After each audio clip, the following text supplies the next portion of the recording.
রোজার মাস, ঈদ বলে কথা, সবাই কেনাকাটা করে। ঈদের মার্কেট সবাই কম বেশ করছে, তো আমিও কিছু কেনাকাটা করলাম আমার ভাগ্নাদের জন্য। তো আমার দুইটা ভাগ্না, একজনের নাম আলিফ আর একজনের নাম আলী। তো ওদের দুই ভাইয়ের জন্য মার্কেট করলাম। তো এখন ওদেরকে দেব আর ওদের রিয়াকশনটা আপনাদেরকে দেখাবো। তো দেওয়া যাক, দেখি ওদের রিয়াকশন।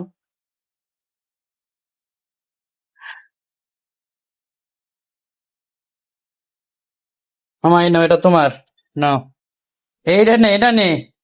এই দুইটা ধরো, দুইটা, এই দুইটা ধর, দোনোটা দোনোটা। হাই রে, নাও এই দুইটা লে। হাই রে, লে না।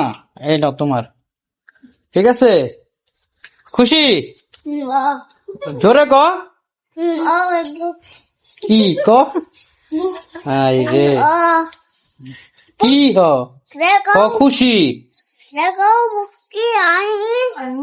তুমি খুশি? আচ্ছা,